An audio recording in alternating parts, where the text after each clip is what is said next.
Bonjour et bienvenue dans un nouvel épisode de Comics Code, un épisode dans lequel on va passer en revue de manière parfaitement subjective les nouveautés à paraître en août 2025 chez Panini Comics.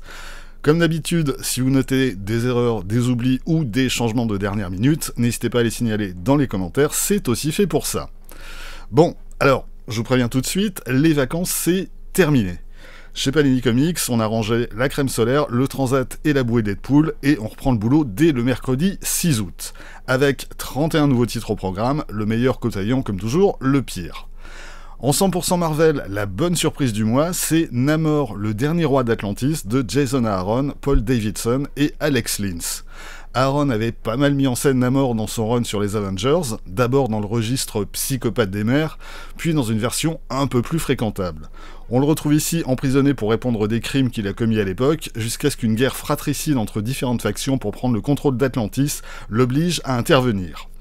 Mine de rien, avec cette mini-série, Jason Aaron signe un récit très politique, qui interroge la gouvernance d'Atlantis telle qu'on l'a toujours connue, qui confronte les velléités les mieux intentionnées à la plus cruelle des réalités, et qui nous rappelle que les solutions les plus manichéennes sont le plus sûr chemin vers le désastre. Au dessin, Paul Davidson et Alex Lins se partagent récits au présent et flashback, sur le même modèle que le Punisher d'Aaron ou que les Invaders de Chip Zdarsky, et tous les deux œuvrent dans un registre très éloigné du style épique qui a souvent été la norme pour mettre en scène Namor et son univers. Tout ça donne un récit rythmé, efficace et qui réinvente de manière très intelligente Atlantis et l'univers de Namor dans son ensemble. Mon seul regret, mais il est de taille, c'est que Panini ait choisi de publier ce titre en 100% Marvel plutôt qu'en Deluxe. Les planches de Davidson et Lins méritaient un format plus grand, et surtout le titre méritait de se détacher du tout venant ô combien médiocre des productions Marvel actuelles. C'est pas le choix que Panini a fait, et c'est bien dommage. À propos de médiocre, sorti le même jour du tome 4 d'Incredible Hulk de Philip Kennedy Johnson, Nick Klein et Daniel Earls. Et autant l'Immortal Hulk d'Al Ewing et Joe Bennett était parvenu à trouver son public, autant celui-ci semble avoir du mal, preuve en est la réédition au prix découverte de 10€ du premier tome de la série. Et très franchement, même à ce prix, je ne conseille pas, tant les scénarios de Philip Kennedy Johnson enchaînent mécaniquement les monstres moins intéressants les uns que les autres, et tant côté dessin, il y a un fossé entre la prestation de Nick Klein et celle de Danny Earls. On serait même enclin à plutôt conseiller l'actuelle série Deadpool, dont le tome 2 paraît en août, série pourtant signée Cody Ziglar, rarement un gage de qualité, et dessinée pour l'essentiel par Roger Antonio. Ziglar a fait du titre une sorte de comédie familiale, mettant en scène Deadpool père et fille, et le résultat est d'autant plus réussi que dans ce deuxième tome, Deadpool père est largement mis en retrait au profit de Deadpool fille. On n'ira pas jusqu'à prétendre que tout ça vole très haut, mais le récit est suffisamment rythmé et inventif pour qu'on n'ait pas le temps de s'ennuyer à sa lecture. Et pour celles et ceux qui ne sauraient se contenter d'un seul titre Deadpool au menu du mois, sorti le même jour du premier tome de Deadpool Wolverine, nouvelle série régulière signée Benjamin Percy et Joshua Cassara.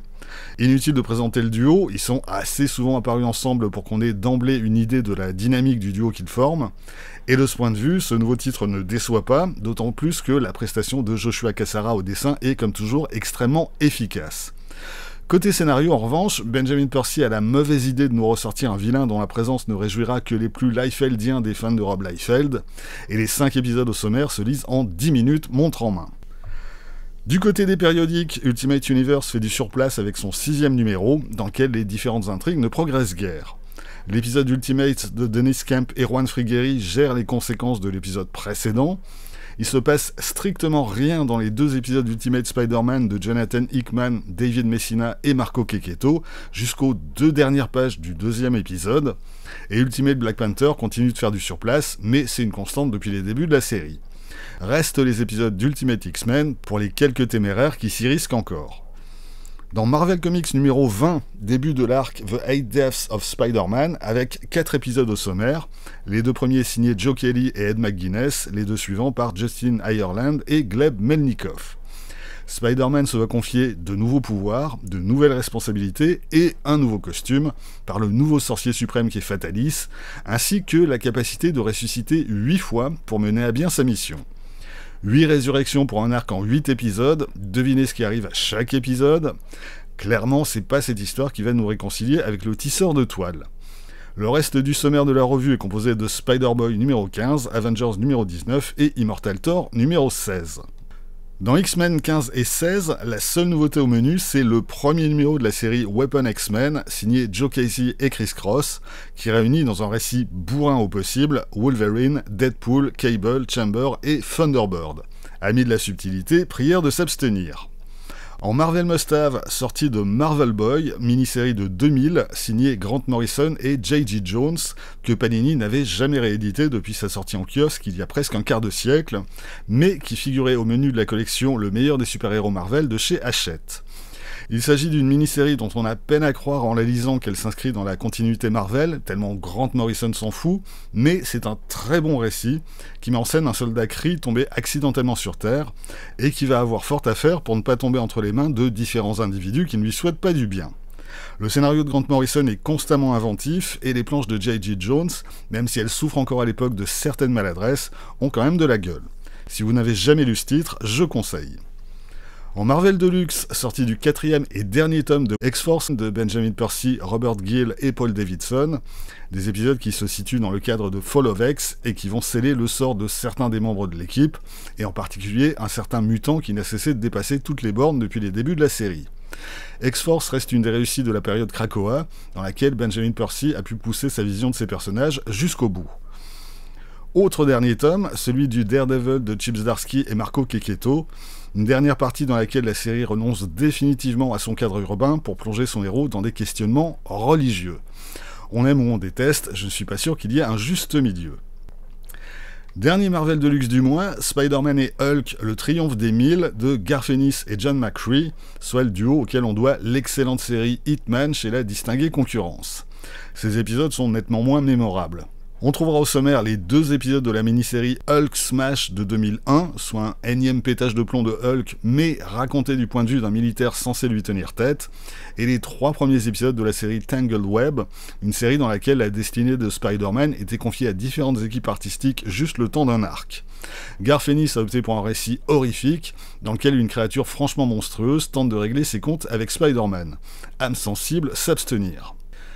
Du côté des intégrales, on trouvera de belles choses au programme, à commencer par l'intégrale 1989 des West Coast Avengers, soit la première partie des épisodes écrits et dessinés par John Byrne, lequel Byrne va, comme à son habitude, sérieusement malmener ses héros, en particulier Vision, qu'il va littéralement déconstruire, dans tous les sens du terme, ainsi que son épouse, la sorcière rouge, qui ne se remettra jamais tout à fait du traitement Byrne.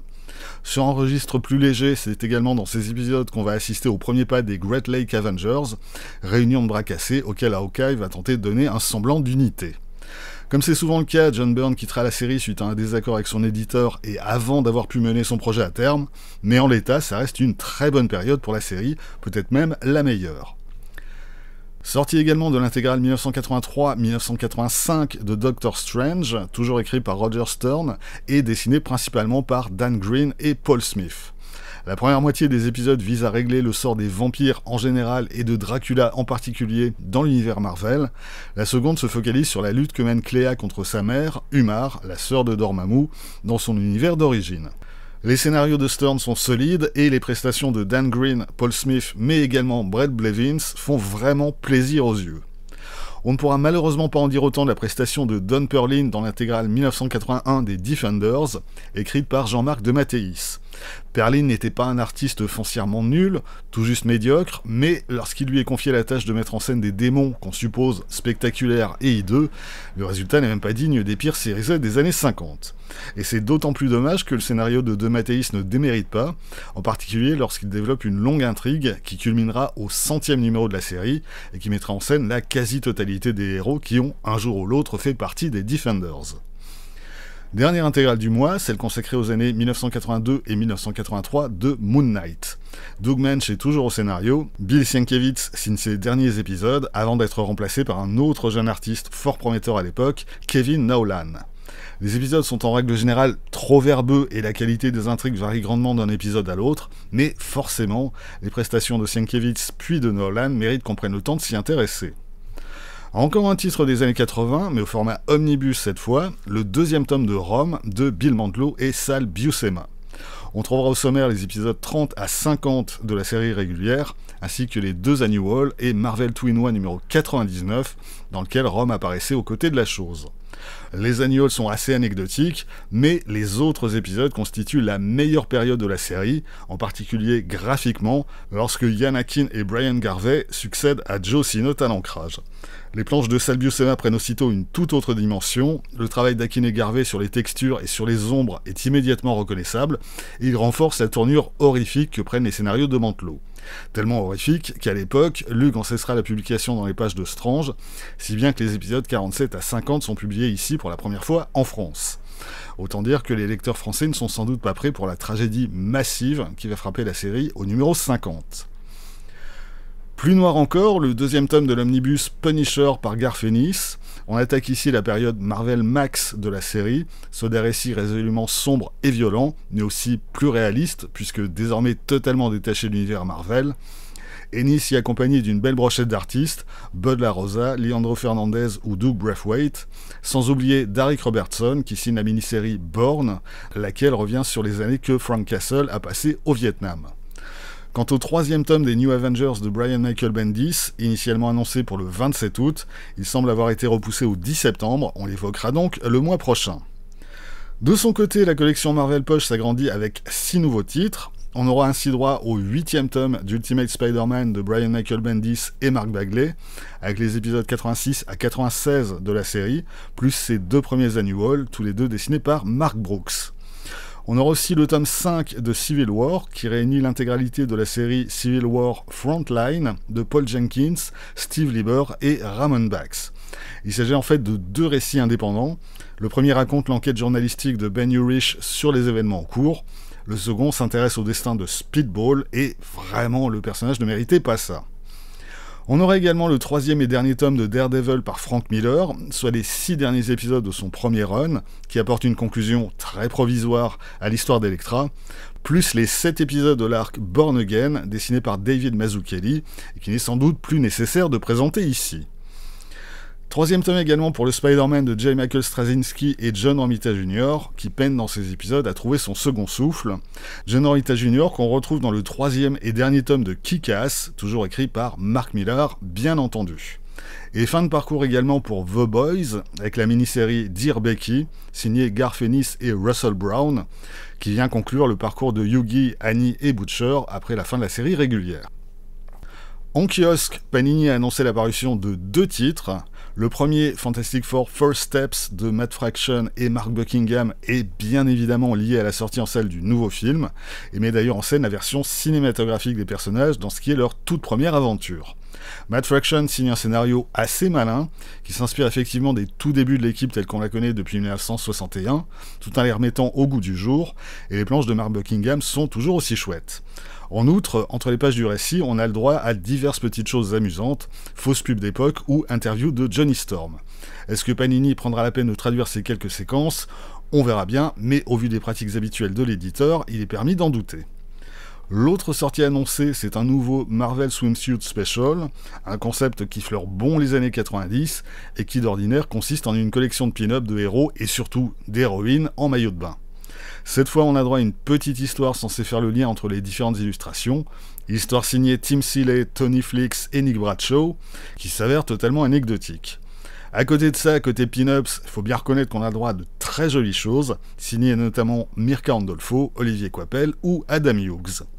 À ma connaissance, Panini n'a pas annoncé de date précise pour la sortie de ces 2 titres, donc si jamais vous voyez passer l'info, n'hésitez pas à venir l'ajouter dans les commentaires. Côté barbare, on aura droit à la fin du mois au premier tome de la nouvelle série Savage Sword of Conan. Comme la série Marvel des années 70-80, il s'agit de récits en noir et blanc, et ici chaque récit est signé par une équipe différente. On aurait normalement retrouvé au sommaire, par ordre d'apparition, John Arcudi et Max von Fafner, Jim Zub et Richard Pace, et Frank Thierry et Carrie Nord, plus un récit en 3 parties consacré à Solomon Kane, écrit et dessiné par Patrick Zircher. Si ce dernier s'en sort bien, et si on est ravi de revoir Carrie Nord sur du Conan, les prestations de Von Fafner et Pace sont quant à elles beaucoup moins emballantes. En très grand format, sortie d'Alien Black, White and Blood, collection de courts récits signés d'une multitude d'artistes et de scénaristes, parmi lesquels Jackson Lansing et Colin Kelly, Pornsak Pitchett ou Kelly Thompson côté scénario, Marcello Ferreira, Chris Cross ou Michael Dowling côté dessin. Et je termine comme toujours avec les sorties Star Wars du mois. En 100% Star Wars, on retrouvera les Ewoks, le temps d'une mini-série signée Steve Orlando, Laura Braga et Alvaro Lopez. 100% Star Wars encore pour Histoire de l'hyperespace, Qui-Gon de George Mann et Andrea Mutti. En Star Wars Epic Collection, Star Wars Legend, l'héritage, tome 4, avec les 18 premiers numéros de la série Star Wars de 2013, paru à l'époque chez Dark Horse. Et enfin sortira en omnibus Dark Vador, le Seigneur Noir des Sith, qui contiendra l'intégralité de la deuxième série, parue entre 2017 et 2019, écrite par Charles Soule et dessinée par Giuseppe Camuncoli. Voilà, c'est tout pour aujourd'hui, rendez-vous très vite pour la suite. D'ici là, vous pouvez vous abonner à cette chaîne, laisser un commentaire, partager cette vidéo sur les réseaux sociaux. Vous pouvez aussi, de temps en temps, retrouver les lectures de Quack Kent et de Bad Quack sur Instagram et avoir ainsi un aperçu du thème des prochaines vidéos. Et vous pouvez surtout lire des comics. Soyez sages et à bientôt.